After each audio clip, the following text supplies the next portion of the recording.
Hi, in this tutorial I'd like to go a little deeper into Paint Effects and see how some of these things are created, sort of what's under the hood. So I just wanted to take a couple of examples here. Both these are Paint Effects objects. Now, we've seen this before, the Daisy brush, but this is the Teapot brush. Um, and they're all built using the same tools, but you can see you can wind up with very different results.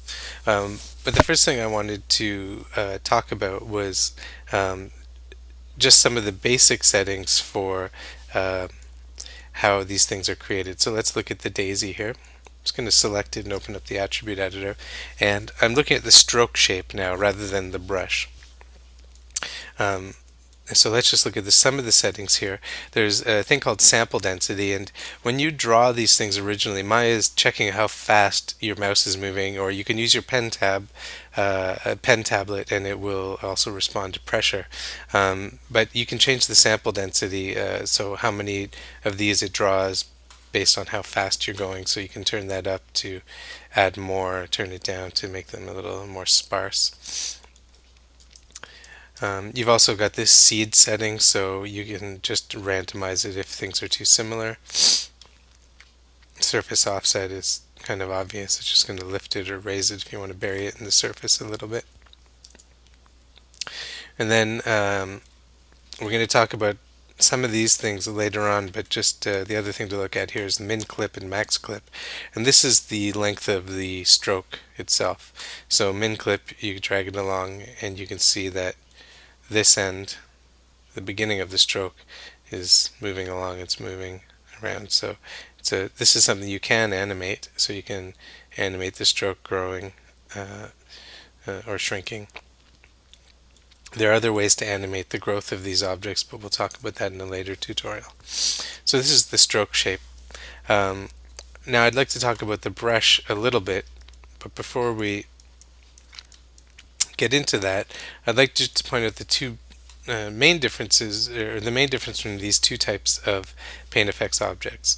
Now they're both built using the same tool, but the teapot is what's called a mesh object, and if you select its brush, you can see the brush type here is mesh. If I select the daisy, the brush type here is paint, and I just want to explain the difference between those two. Now there are other different brush types here. Some of them are for use only in 2D painting, because you can paint on a 2D canvas in Maya as well for making textures and things. But what we're interested in here mostly are the 3D ones, and their thin line is also a 3D one, but I'm just interested in paint and mesh right now. So let's look at the differences here. Well, the big thing is that these are actually mesh objects, and you can sort of see more clearly what I'm talking about if we look at some renders here. So if we look at both of them rendered together, you see they look roughly equivalent when looked at from a distance.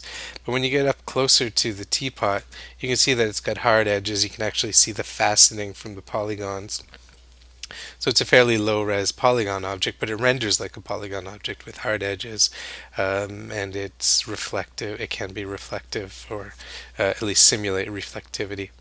But if we were to go over and render the daisy, it looks a little bit different. Even from this distance, it still holds up pretty well, but you can start to see that it doesn't look exactly like a polygon object. You don't see hard edges or edges intersecting with each other.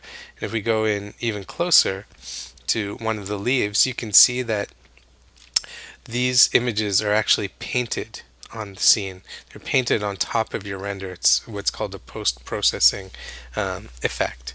So these things are called stamps, and you can influence the stamp density to make a higher resolution object that will stand up to closer inspection, so if your camera gets close to it.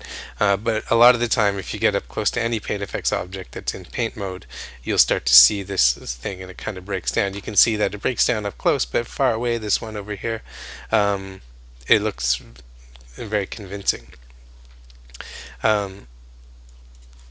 So that's the difference between a mesh and a paint effect. And usually the mesh ones are used for creating hard-edged objects, and the paint effect one, or the paint type of brush, is used for making softer edge objects, not as mechanical.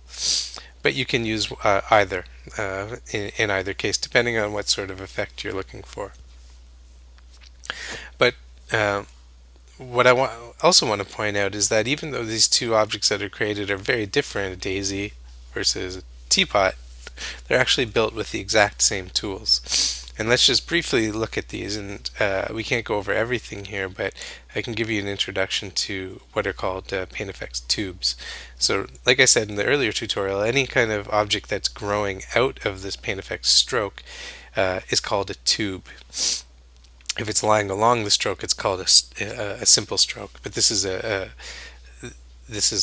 tube that's growing out here. So if we just look in this brush here, there is a setting for tubes here, and if tubes is turned on, then you'll see tubes growing out. If it's turned off like it is now, it'll just be a simple stroke. So we want to turn that on to get our daisies back. Tube completion means that if you've only drawn half a stroke and no tubes have been sampled yet, as soon as you let go of your mouse button, it's going to complete at least one tube. Or if some tubes are only half grown, it will grow them completely when you release your mouse button or when you lift your tablet pen. Some of these settings are pretty straightforward. Tubes per step is like the sample density. You can turn it up or down to how many are going to be drawn with each step of the taken when drawing the stroke. You can randomize that.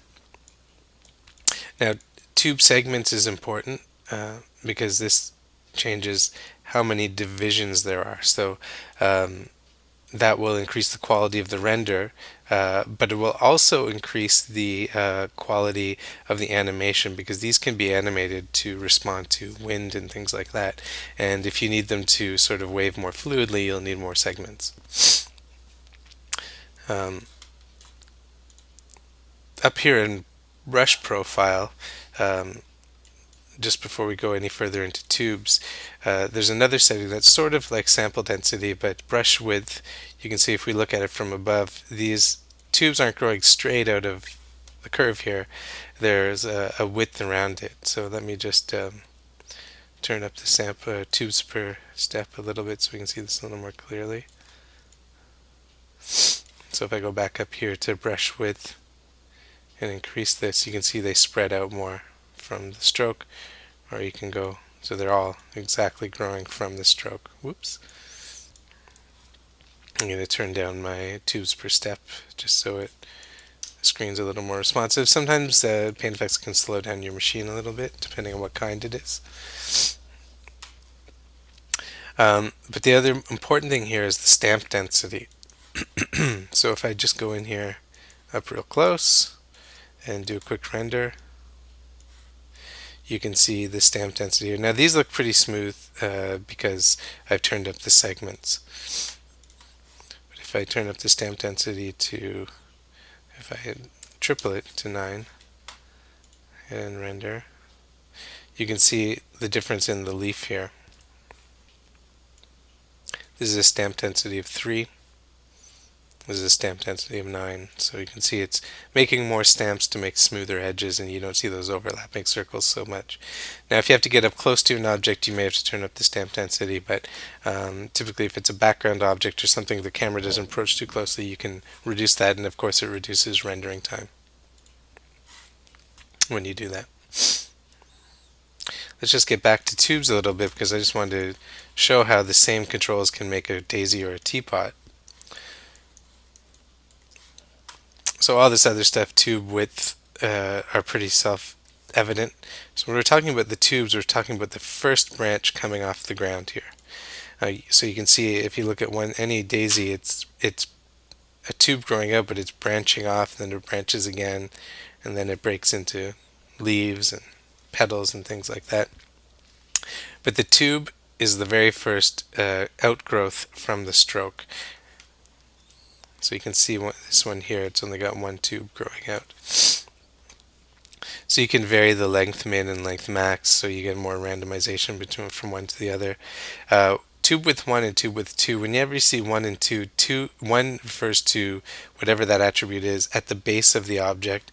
2 will refer to that attribute higher up the object, so further out from the curve. So even if it's color, if you see color 1 and color 2, color 1 is at the base, color 2 is further up the tube, and so there'll be a gradient between those two things. So with tube width and 1 and 2 set to the same number, you'll have same width going all the way up in the length. But if I increase width 2, you can see it starts to be shaped like a carrot. So pointy at the end and thick further up.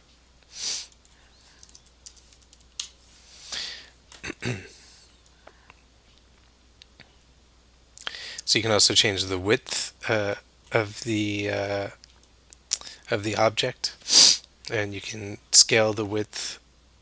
Whenever you see something like this, it means you can set a profile. So if I want it to be thick, then thin, then thick again, I can use this curve to do that. So it's thick, then thin, then thick again. So whenever you see one of these controllers, that's what it's allowing you to do.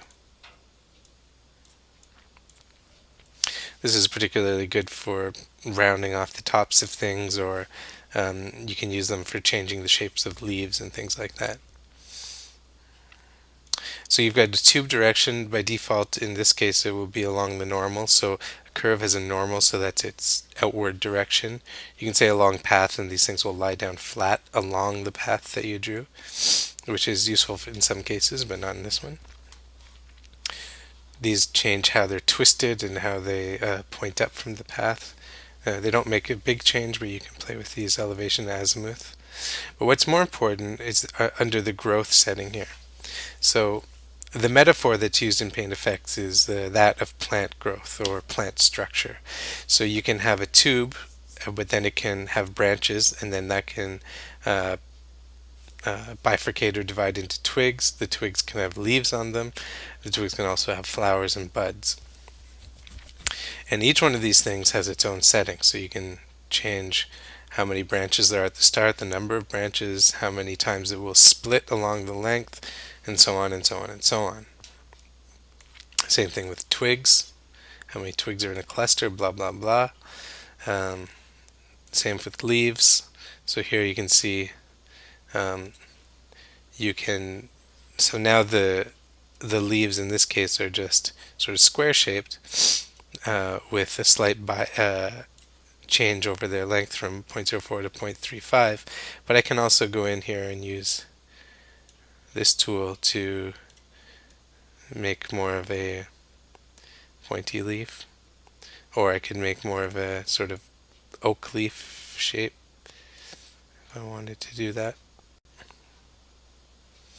See, I don't have much resolution in these leaves, so I may want to add some segments to give myself some more room to make these shapes. So I got 6 segments, so I can turn those up. You can see other things are happening when I turn that up because of the angle of the leaf and the leaf twist, things like that, that were not that evident when it didn't have that many segments. So these things are all connected to each other. But you can set translucence, specularity on the leaf, and you can also put a texture on the leaf, which is interesting because it doesn't have to be a leaf type texture. If you're making something like DNA, you could use the leaves with an image on them to simulate base pairs or something like that.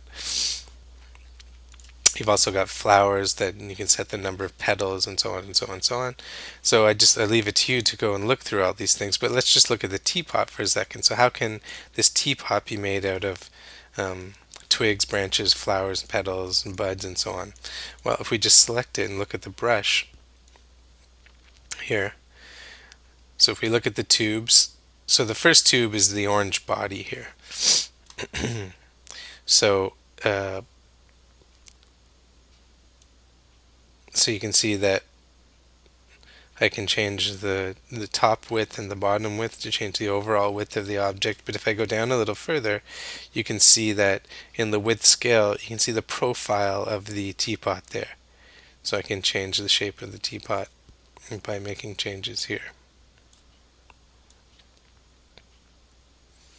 Okay. So that's the initial tube, and changing the width scale to make the body of the teapot. But you can see it's also got leaves and flowers. So what are the leaves and flowers here in the teapot?